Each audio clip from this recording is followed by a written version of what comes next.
जय माता दी दोस्तों। ओम नमः शिवाय। आप सभी का बहुत बहुत स्वागत है। आज हम गुरुवार की व्रत कथा सुनेंगे। ऐसा माना जाता है कि जो कोई भी भक्त इस दिन व्रत रखते हैं उनकी समस्त इच्छाएं पूर्ण होती हैं और बृहस्पति महाराज प्रसन्न होते हैं। धन, विदा, पुत्र तथा मनोवांछित फल की प्राप्ति होती है। परिवार में सुख तथा शांति रहती है। आप सभी कथा को सुनने से पहले वीडियो को लाइक ज़रूर करें। साथ ही में हमारे चैनल को सब्सक्राइब भी करें ताकि आप सभी को ऐसी ही कथाएं सुनने को मिलें और माता रानी की कृपा आप सभी पर बनी रहे। तो आइए प्रभु की कृपा से कथा को प्रारंभ करते हैं। बोलिए भगवान बृहस्पति देव की जय हो। प्राचीन समय की बात है। भारतवर्ष में एक प्रतापी और दानी राजा राज्य करता था। वह नित्य गरीबों और ब्राह्मणों की सहायता करता था। यह बात उसकी रानी को अच्छी नहीं लगती थी। वह ना ही गरीबों को दान देती थी और ना ही भगवान का पूजन ही किया करती थी। राजा को भी दान देने से मना करती थी। एक दिन राजा शिकार खेलने के लिए वन में गए हुए थे तो रानी महल में अकेली थी। उसी समय बृहस्पति देव साधु वेश में राजा के महल में भिक्षा के लिए आए और उन्होंने रानी से भिक्षा मांगी। तब रानी ने भिक्षा देने से इनकार किया और कहा, हे साधु महाराज, मैं तो दान पुण्य से तंग आ गई हूँ। मेरा पति सारा धन लुटाते रहता है। मेरी इच्छा है कि हमारा धन नष्ट हो जाए, फिर ना रहेगा बांस और ना बजेगी बांसुरी। साधु महात्मा ने कहा, देवी, तुम तो बड़ी विचित्र हो। धन और संतान तो सभी चाहते हैं। पुत्र और लक्ष्मी तो पापी के घर भी होने चाहिए। यदि तुम्हारे पास अधिक धन है तो भूखों को भोजन दो, प्यासों के लिए प्याऊ बनवाओ, मुसाफिरों के लिए धर्मशालाएं खुलवाओ। जो निर्धन अपनी कुंवारी कन्याओं का विवाह नहीं कर सकते उनका विवाह कर दो। ऐसे और कई काम हैं जिनके करने से तुम्हारा यश पूरे लोक और परलोक में फैलेगा। परंतु रानी पर उपदेश का कोई प्रभाव ना पड़ा। वह बोली, महाराज, आप मुझे कुछ ना समझाएं।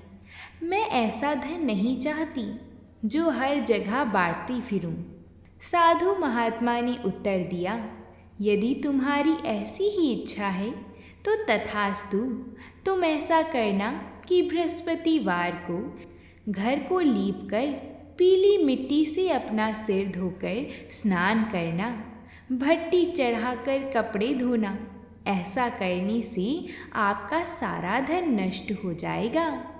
इतना कहकर वह साधु महाराज वहाँ से चले गए। जैसा साधु महात्मा ने कहा था उसको करते हुए रानी ने केवल 3 बृहस्पतिवार ही बिताए थे कि उसकी सारी धन संपत्ति नष्ट हो गई। भोजन के लिए राजा का परिवार तरसने लगा। तब एक दिन राजा ने रानी से बोला कि रानी, तुम यहीं रहो, मैं दूसरे देश को जाता हूँ। क्योंकि यहाँ पर सभी लोग मुझे जानते हैं, इसलिए मैं यहाँ कोई छोटा कार्य नहीं कर सकता। ऐसा कहकर राजा परदेश चली गई। वहाँ वह जंगल से लकड़ी काट कर लाती और शहर में बेचा करती थी। इस तरह वह अपना जीवन व्यतीत करने लगी। इधर राजा के परदेश जाते ही रानी और दासी दुखी रहने लगी। एक बार जब रानी और दासी को 7 दिन तक बिना भोजन के रहना पड़ा तो रानी ने अपनी दासी से कहा कि दासी, पास ही के नगर में मेरी बहन रहती है, तुम उसके यहाँ से कुछ खाने को ले आओ, वो बहुत धनवान है। तब दासी रानी के बहन के घर गई। उस दिन गुरुवार था और रानी की बहन उस समय बृहस्पतिवार व्रत की कथा सुन रही थी। दासी ने रानी की बहन को आवाज़ लगाई और रानी का संदेश भी दिया, लेकिन रानी की बड़ी बहन ने कोई उत्तर नहीं दिया, क्योंकि वह कथा के बीच में नहीं उठ सकती थी। तब दासी को बहुत क्रोध आया। दासी वापस अपनी रानी के घर आ गई और उसने रानी को उसकी बहन की सभी बात बताई। इधर रानी की बहन ने सोचा कि मेरी बहन की दासी आई थी, परंतु मैं उसे नहीं बोल सकी, इससे वह बहुत दुखी हुई होगी। कथा सुनकर और पूजन समाप्त करके वह अपनी बहन के घर आई और कहने लगी, बहन, मैं बृहस्पतिवार का व्रत कर रही थी। तुम्हारी दासी मेरे घर आई थी, परंतु जब तक कथा होती है तब तक ना तो उठते हैं और ना ही बोलते हैं, इसलिए मैं नहीं बोली। कहो दासी, क्यों गई थी? रानी बोली, बहन, तुमसे क्या छिपाऊं? हमारे घर में खाने तक को अनाज नहीं था। ऐसा कहते कहते रानी की आंखों में आंसू आ गए। उसने दासी समेत पिछले 7 दिनों से भूखे रहने तक की सारी बात बताई। रानी की बहन बोली, देखो बहन, भगवान बृहस्पति देव सबकी मनोकामना को पूर्ण करते हैं। देखो, शायद तुम्हारे घर में अनाज रखा होगा। पहले तो रानी को विश्वास नहीं हुआ, पर बहन के आग्रह करने पर दासी को अंदर भेजा। जब दासी अंदर गई तो उसे सचमुच अनाज से भरा हुआ एक घड़ा मिला। यह देखकर दासी को बड़ी हैरानी हुई।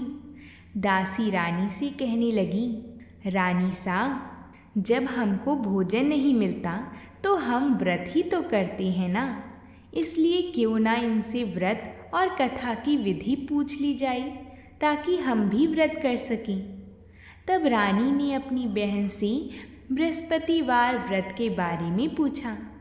रानी की बहन ने बताया, बहन, बृहस्पतिवार के दिन व्रत में चने की दाल और मुनक्का से भगवान विष्णु का केले की जड़ में पूजन करें और दीपक जलाएं, व्रत कथा सुनें और पीला भोजन ही करें। इससे बृहस्पति देव प्रसन्न होते हैं।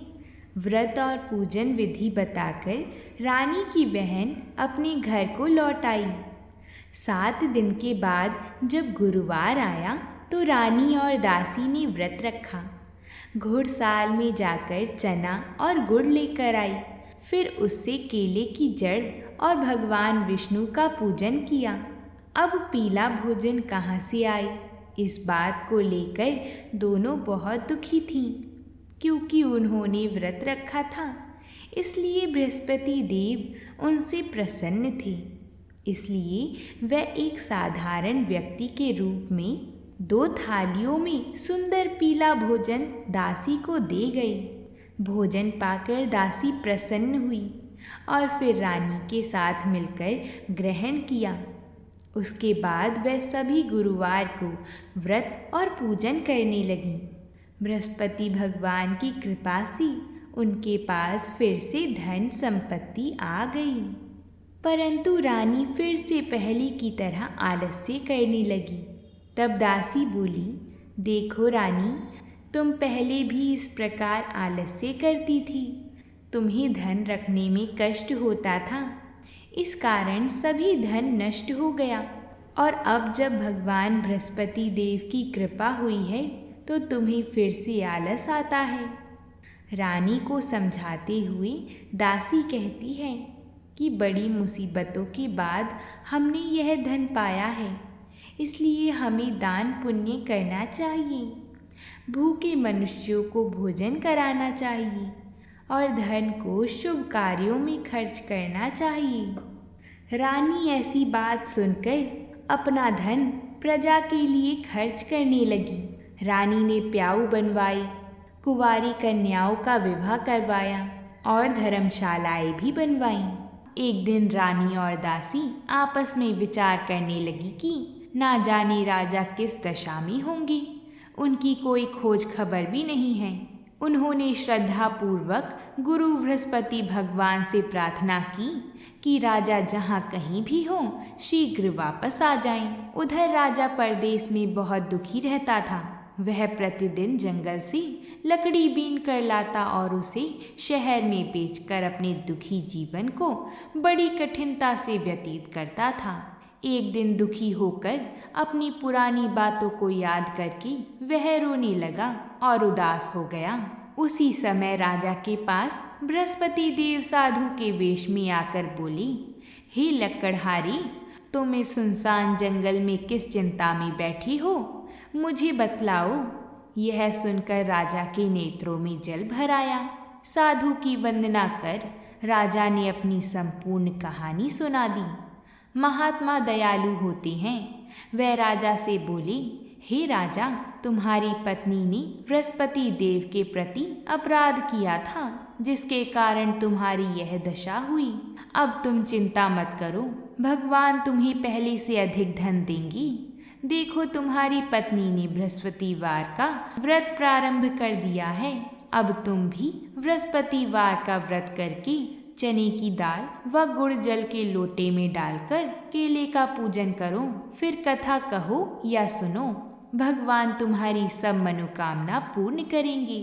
साधु की बात सुनकर राजा बोला, हे प्रभु, लकड़ी बेचकर तो इतना पैसा भी नहीं बचता जिससे भोजन के उपरांत कुछ बचा सकूं।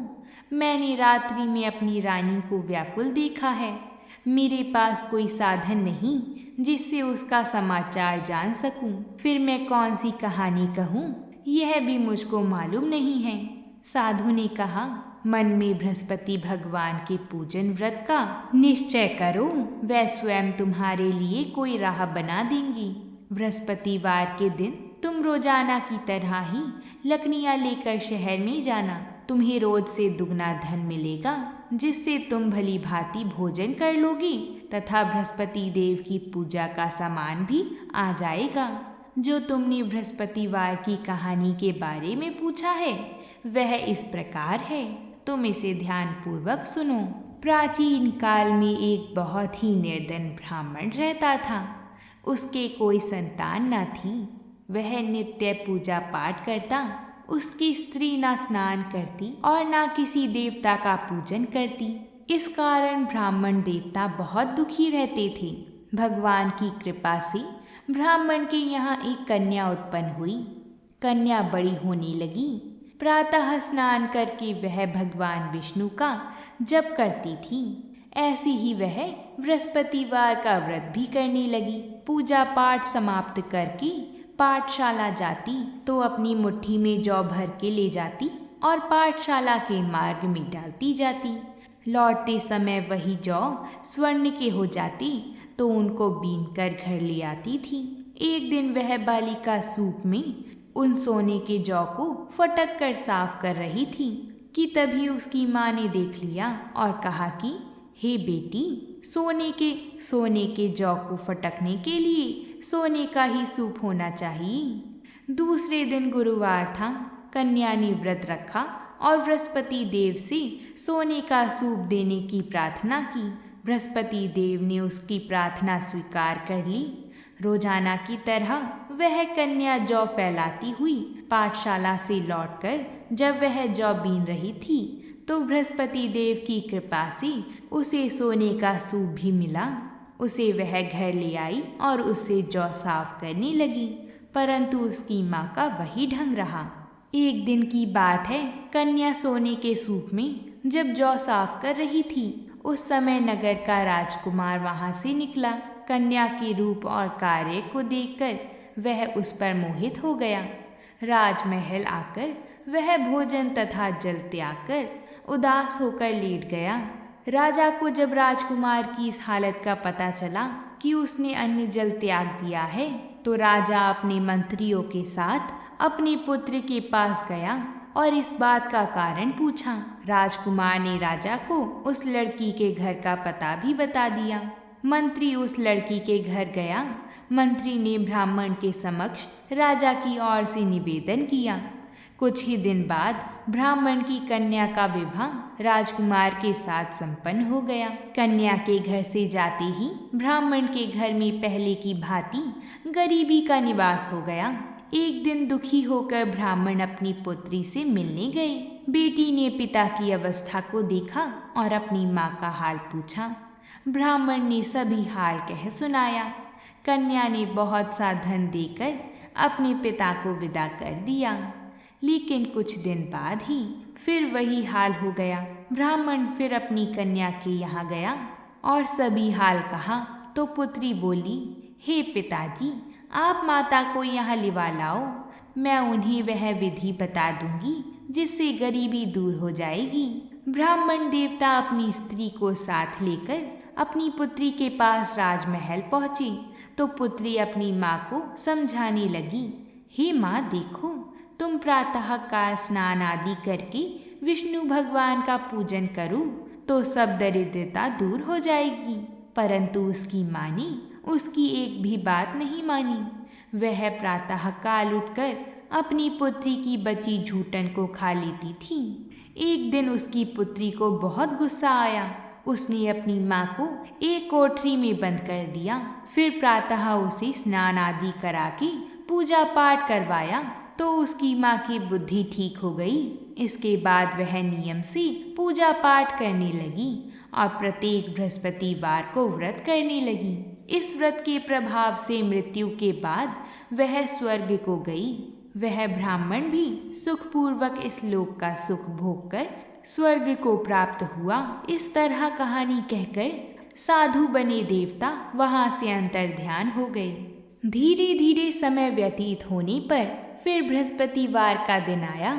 राजा जंगल में लकड़ी काटकर शहर में बेचने लगा। उसे उस दिन बाकी दिनों से अधिक धन मिला।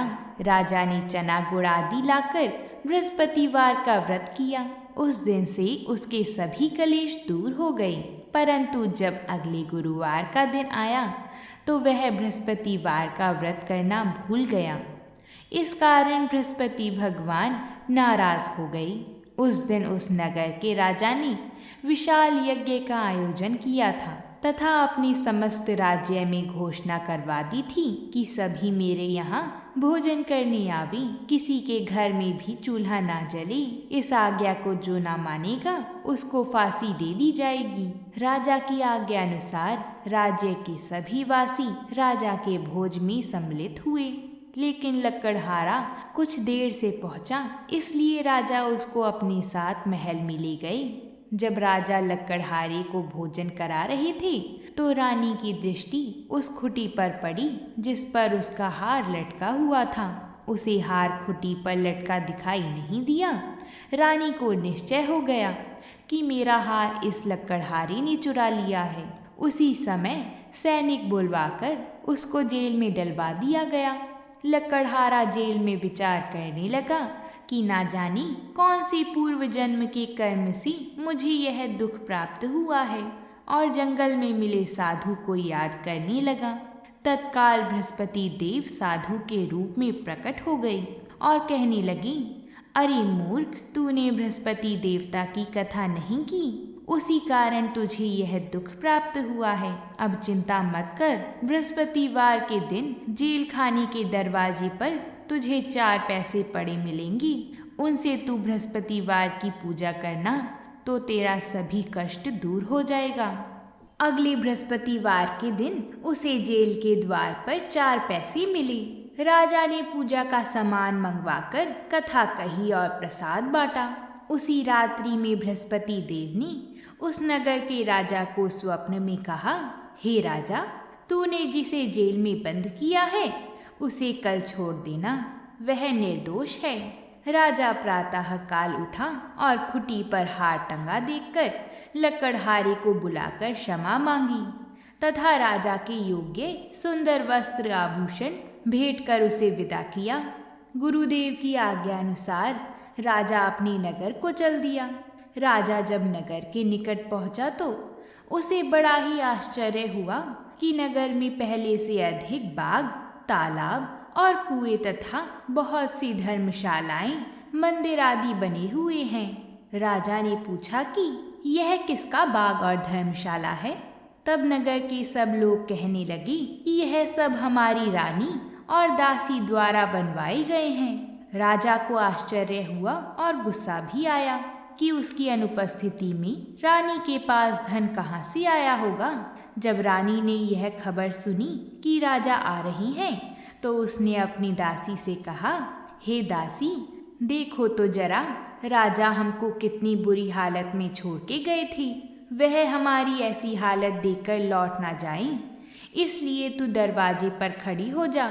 रानी की आज्ञा अनुसार दासी दरवाजे पर खड़ी हो गई और जब राजा आए तो उन्हें अपने साथ महल में लिवा लाई। तब राजा ने क्रोध करके अपनी तलवार निकाली और पूछने लगा, बताओ यह धन तुम्हें कैसे प्राप्त हुआ है? तब रानी ने सारी कथा कह सुनाई। तब राजा ने निश्चय किया कि मैं रोजाना दिन में 3 बार कहानी कहा करूँगा और रोज व्रत किया करूँगा। अब हर समय राजा के दुपट्टे में चने की दाल बंधी रहती तथा दिन में 3 बार कथा कहता। एक रोज राजा ने विचार किया कि चलो अपनी बहन के यहाँ हो आऊं। इस तरह का निश्चय कर राजा घोड़े पर सवार होकर अपनी बहन के यहाँ चल दिया। मार्ग में उसने देखा कि कुछ आदमी एक मुर्दे को लिवा जा रहे हैं। उन्हें रोककर राजा कहने लगा, अरे भाइयों, मेरी बृहस्पतिवार की कथा सुन लो। वह बोली, लो, हमारा तो आदमी मर गया है, इनको अपनी कथा की पड़ी है। परंतु कुछ आदमी बोले, अच्छा कहो, हम तुम्हारी कथा भी सुनेंगे।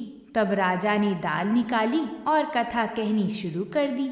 जब कथा आधी हुई तो मुर्दा हिलने लगा और जब कथा समाप्त हुई तो राम राम करके वह मुर्दा खड़ा हो गया। राजा आगे बढ़ा। उसे चलते चलते शाम हो गई। आगे मार्ग में उसे एक किसान खेत में हल चलाता हुआ मिला। राजा ने उससे कथा सुनने का आग्रह किया, लेकिन वह नहीं माना। राजा आगे चल पड़ा। राजा के हटते ही बैल पछाड़ खाकर गिर गई तथा किसान के पेट में बहुत जोर से दर्द होने लगा। उसी समय किसान की माँ रोटी लेकर आई। उसने जब देखा तो अपने पुत्र से सब हाल पूछा। बेटे ने सभी हाल बता दिया। बुढ़िया दौड़ती दौड़ती उस घुड़सवार के पास पहुंची और उससे बोली, मैं तेरी कथा सुनूंगी, तू अपनी कथा मेरे खेत पर ही चलकर कहना। राजा ने लौटकर बुढ़िया के खेत पर जाकर कथा कही, जिसके सुनते ही बैल खड़ी हो गई तथा किसान के पेट का दर्द भी बंद हो गया। राजा अपनी बहन के घर जा पहुंचा। बहन ने भाई की खूब मेहमान नवाजी करी। दूसरे रोज प्रातःकाल राजा जागा तो वह देखने लगा कि यहाँ सब लोग भोजन कर रहे हैं। राजा ने अपनी बहन से जब पूछा, ऐसा कोई मनुष्य है जिसने भोजन नहीं किया हो, जो मेरी बृहस्पतिवार की कथा सुन ले? बहन बोली, हे भैया, यह देश ऐसा ही है। यहाँ लोग पहले भोजन करते हैं, बाद में कोई अन्य काम करते हैं। फिर वह कुम्हार के घर गई जिसका लड़का बीमार था। उसे मालूम हुआ कि उसके यहाँ 3 दिन से किसी ने भी भोजन नहीं किया है। रानी ने अपने भाई की कथा सुनने के लिए कुम्हार से कहा। वह तैयार हो गया। राजा ने जाकर बृहस्पतिवार की कथा कही, जिसको सुनकर उसका लड़का ठीक हो गया। अब तो राजा की प्रशंसा होने लगी। एक दिन राजा ने अपनी बहन को कहा, हे बहन, मैं अब अपने घर जाऊंगा, तुम भी तैयार हो जाओ। राजा की बहन ने अपनी सास से अपने भाई के साथ जाने की आज्ञा मांगी तो सास बोली, हाँ चली जा, मगर अपने लड़के को मत ले जाना, क्योंकि तेरे भाई के कोई संतान नहीं है। बहन ने अपने भाई से कहा, हे भैया, मैं तो चलूंगी, मगर कोई बालक नहीं जाएगा। तब राजा अपनी बहन को भी छोड़कर दुखी मन से अपनी नगर को लौट आया। राजा ने अपनी रानी से सारी कथा बताई और बिना भोजन किए वह शैया पर लेट गया। रानी बोली, हे प्रभु, बृहस्पति देव ने हमें सब कुछ दिया है, वह हमें संतान अवश्य देंगे। उसी रात बृहस्पति देव ने राजा को स्वप्न में कहा, हे राजा, उठ जा और सभी सोच त्याग दे, तेरी रानी गर्भवती है। राजा को यह जानकर बड़ी खुशी हुई। 9वें महीने में रानी के गर्भ से एक सुंदर पुत्र पैदा हुआ। तब राजा बोला, हे रानी, स्त्री बिना भोजन के रह सकती है, परंतु बिना कहे नहीं रह सकती। जब मेरी बहन आएगी तो तुम उससे कुछ मत कहना। रानी ने हाँ कर दी। जब राजा की बहन ने यह शुभ समाचार सुना तो वह बहुत खुश हुई तथा बधाई लेकर अपने भाई के यहाँ आई। रानी ने तब उसे आने का उल्हाना दिया। जब भाई अपने साथ ला रहे थे तब टाल गई, उनके साथ ना आई और आज अपने आप ही भागी भागी बिना बुलाए आ गई। तो राजा की बहन बोली, भाई, मैं इस प्रकार न कहती तो तुम्हारे घर औलाद कैसी होती। बृहस्पति देव सभी कामनाएं पूर्ण करते हैं। जो सद्भावना पूर्वक बृहस्पतिवार का व्रत करता है एवं कथा पढ़ता है अथवा सुनता है और दूसरे को सुनाता है, बृहस्पति देव उसकी सभी मनोकामना पूर्ण करते हैं, उनकी सदैव रक्षा करते हैं। जो संसार में सद्भावना से गुरुदेव का पूजन एवं व्रत सच्चे हृदय से करते हैं, उनकी सभी मनोकामना वैसे ही पूर्ण होती हैं जैसे सच्ची भावना से रानी और राजा ने बृहस्पति देव की कथा का गुणगान किया तो उनकी सभी इच्छाएं बृहस्पति देव जी ने पूर्ण की। अनजाने में भी बृहस्पति देव की उपेक्षा ना करें, ऐसा करने से सुख शांति नष्ट हो जाती है। इसलिए सबको कथा सुनने के बाद प्रसाद लेकर ही जाना चाहिए। हृदय से उनका मनन करते हुए जयकारा बोलना चाहिए। बृहस्पति देव जी की जय हो। अगर आप सभी को हमारी ये कथा पसंद आई हो तो वीडियो को लाइक ज़रूर करिएगा। प्रेम से बोलिए जय माता दी।